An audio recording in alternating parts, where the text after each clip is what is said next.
بیچاری کئی روز سے دم توڑ رہی ہے، ڈر ہے خبر بد نہ میرے منہ سے نکل جائے، تقدیر تو مبرم نظر آتی ہے ولیکن پیران کلیسا کی دعا ہے کہ یہ ٹل جائے۔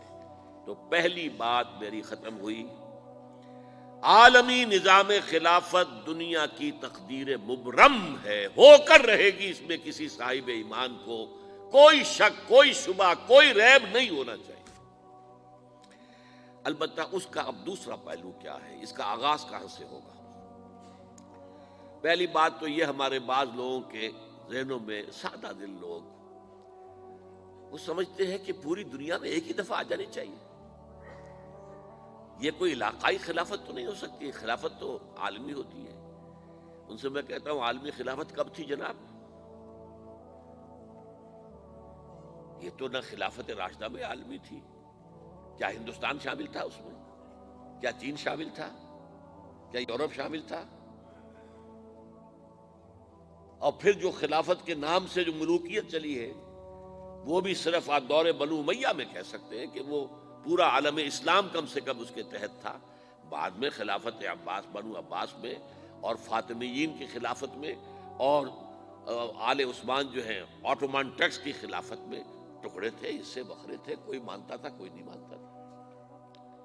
اور سب سے بڑی بات یہ، اگر ایک دم پوری دنیا پر خلافت قائم ہو سکتی تو حضور کے دست مبارک سے ہوتی، لیکن نہیں ہوئی۔ نتیجہ کیا نکلا؟ ایک ملک میں حضور نے قائم کر دی، جزیرہ نما عرب، یہاں خلافت قائم ہو گئی، حضور خلیفہ ہے۔ اس کے بعد آپ کے خلفائے راشدین نے پھر اس کو وسعت دی، شرقاً غرباً شمالاً، 3 کالمز نکلے ہیں فوجوں کے، صحابہ کرام کے، 3 کالمز، ایک ایسٹ ورڈ، ایک ویسٹ ورڈ، ایک نارتھ ورڈ۔ ایک عراق کو فتح کرتے ہوئے ایران میں پہنچ گیا، خراسان تک چلا گیا۔ ایک شام کو فتح کرتے ہوئے اور پھر سینائی پیننسولا سے ہو کر افریقہ میں داخل ہوا اور اٹلانٹک تک پہنچ گیا۔ تیسرا سیدھا شمال میں گیا، لیکن یہ زیادہ دور نہیں جا سکتا تھا، کوکیشین ماؤنٹینز آ گئے، کوہ قاف۔ اس زمانے میں تو یہ یوں سمجھیے کہ امپیسیبل تھا نا، کوہ قاف، لہذا وہاں آ کر رک گیا۔ اب بھی یہ ہوگا، کسی ایک جگہ سے شروع ہوگا پھر پھیلے گا، اس کے سوا کوئی چارہ کار ہے ہی نہیں۔ اگر ہر جگہ پوری دنیا میں ایک ہی وقت میں ہو سکتا تو حضور کے دست مبارک سے ہوتا صلی اللہ علیہ وسلم۔ اب وہ نقطہ کون سا ہوگا، نقطہ آغاز کون سا ہوگا؟ اس میں پہلی بات تو میں نے کہا، جو شک کرے گا اس کا پھر ایمان مشکوک ہے۔ ہوگا، لازماً ہوگا، گلوبل ہوگا، پوری دنیا میں ہوگا۔ کہاں سے شروع ہوگا اس میں آپ اختلاف کر سکتے ہیں، لیکن مجھے تو 2 حدیثیں تو ملی ہیں جن سے یہ اندازہ ہوتا ہے کہ یہ اس مشرقی خطے سے ہوگا، عرب کے مشرق کی جانب کسی ملک سے ہوگا، کسی خطے سے ہوگا۔ وہ حدیثیں بھی اب آپ پڑھ لیجیے پہلے۔ پھر میں کہہ رہا ہوں یہ خزانہ ہے جو ہم نے آپ کی خدمت میں پیش کیا ہے، کاش کہ آپ اس کی قدر کر سکیں، یہ حدیثیں آپ کو ازبر ہو جائیں، یاد ہو جائیں، لوح قلب پر نقش ہو جائیں۔ ہندوستان اور خراسان یعنی موجودہ افغانستان کا ذکر ابن ماجہ کی روایت ہے، عن عبداللہ ابن الحارث رضی اللہ تعالی عنہ قال رسول اللہ صلی اللہ علیہ وسلم یخرج ناس من المشرق یوطئون للمہدی یعنی سلطانہ، یعنی سلطانہ، دونوں طرح سے پڑھ سکتے ہیں۔ حضرت عبداللہ ابن حارث فرماتے ہیں رضی اللہ تعالی عنہ کہ حضور نے ارشاد فرمایا، مشرق کی طرف سے وہ فوجیں نکلیں گی، لوگ آئیں گے جو عرب میں مہدی کی حکومت قائم کریں گے۔ یہ مہدی کون ہوں گے اس کا ذکر میں ذرا بعد میں کروں گا، لیکن نوٹ کر لیجئے کہ مہدی سے پہلے لازماً کسی مشرقی علاقے کے اندر وہ نظام قائم ہو چکے گا، تب وہاں سے فوجیں آئیں گی نا۔ یہ مشرق کون سا ہے؟ عرب کے مشرق میں آپ چلیے، ایران بھی آ جائے گا، افغانستان بھی ہے، پاکستان بھی ہے، اور اگر اسے اور توسیع دیں تو ہندوستان بھی ہے۔ یہ ہے عرب کا مشرق، اس سے فوجیں جائیں گی۔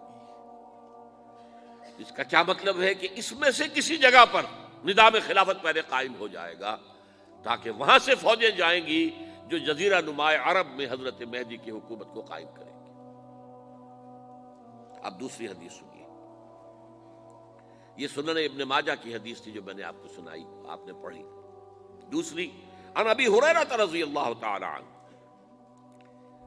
یہ ترمذی شریف کی روایت ہے، قال قال رسول اللہ صلی اللہ علیہ وسلم یخرج من خراسان رایات سود لا يردها شیء حتی تنصب بإیلیا، خراسان کے علاقے سے سیاہ جھنڈے لے کر فوجیں آئیں گی، ان کا رخ کوئی موڑ نہیں سکے گا، ان کو پیچھے پھیر نہیں سکیں گے کوئی بھی، یہاں تک کہ وہ یروشلم میں جا کر جھنڈے نصب کر دیں گے۔ ایلیا حضور کے زمانے میں یروشلم کو کہتے تھے۔ یہ یروشلم تھا جب حضرت سلیمان کی حکومت تھی، اور یہاں پر معبد سلیمانی، ہیکل سلیمانی قائم ہوا، پھر یہ یروشلم ہی رہا ہے تاریخ میں، یہاں تک کہ سن 70 عیسوی میں جب ٹائٹس رومی جنرل نے اس کو گرایا، ختم کیا، سیکنڈ ٹیمپل گرا دیا، اور یہاں سے یہودیوں کو کہا نکل جاؤ یہاں سے، کوئی یہودی باقی نہیں رہا، تب بالکل تہو بالا برباد کر دیا۔ اس کے کوئی 150 سال بعد ہیڈریان، رومن ایمپرر ہیڈریان، اس نے پھر دوبارہ آباد کیا اس شہر کو۔ 150 سال تک یہ بالکل بنجر اور بالکل غیر آباد پڑا تھا۔ اب ہیڈریان نے جب آباد کیا تو اس کا نام ایلیا رکھا، اب یروشلم نام نہیں تھا، تو حضور کے زمانے میں پھر اس کا نام ایلیا تھا۔ اور اب اس سے کیا معلوم ہو رہا ہے کہ یہ یروشلم مسلمانوں کے قبضے سے اس وقت نکلا ہوا ہوگا، ایک دفعہ پہلے نکلا تھا، سن 1099 عیسوی میں مسلمانوں کے ہاتھ سے نکلا، کروسیڈرز عیسائیوں نے آ کر اس کو قبضے میں کیا، لاکھوں مسلمانوں کو مارا، قتل کیا۔ اس کو 1187 عیسوی میں واپس لیا ہے، کس نے لیا ہے؟ صلاح الدین ایوبی کرد۔ عرب کھوکھلے ہو چکے تھے، عربوں نے کھویا، واپس نہیں لے سکے، بہت حکومت کر چکے تھے، 400-500 برس کی حکومت کر کے، اور ان کے عیش اور ان کے آرام، اب ان میں جان نہیں تھی کہ وہ واپس لے سکے۔ واپس لینے والا گرم کرد خون تھا، صلاح الدین ایوبی۔ تو گویا کہ اب آپ سمجھئے کہ 88 برس تک عیسائیوں کا قبضہ رہا یروشلم پر۔ اب 1967 میں یہودیوں نے قبضہ کیا ہے، اور اب 38 برس تو ہو گئے، 88 نہیں تو 38 برس تو ہو گئے ہیں، لیکن وہ دور آئے گا کہ اب پھر لیں گے، لینے والے عرب بھی نہیں ہوں گے، خراسان کے علاقے سے فوجیں آئیں گی۔ یہ خراسان کیا تھا؟ ایلیا تو میں نے آپ کو بتا دیا، یروشلم کا نام ہے۔ خراسان اس زمانے میں ایک بہت بڑے ملک کو کہتے تھے، کچھ حصہ پاکستان کا بھی اس میں شامل ہے، کچھ حصہ ایران کا بھی ہے، ایران کے اس حصے کو اب بھی خراسان کہتے ہیں، وہ ایک صوبہ ہے، خراسان ایک صوبہ ہے ایران کا چھوٹا سا۔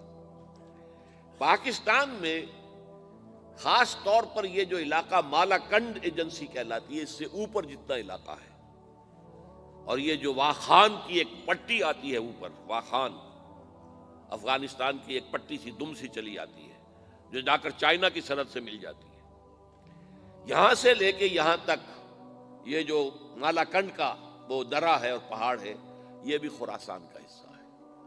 باقی تقریباً 2/3 آف افغانستان ساؤدرن حصہ نہیں ہے خراسان کا حصہ، یہ سیستان کہلاتا تھا، یہ خراسان نہیں ہے، لیکن یہ کہ اوپر کا 2/3 آف افغانستان، اور اس کے ساتھ یہ جو عرب، جو اب یہ ترک ممالک آزاد ہوئے ہیں سوویت یونین کی ڈسولوشن کے ساتھ، یہ سارا علاقہ کہلاتا ہے خراسان بزرگ، دی گریٹ خراسان۔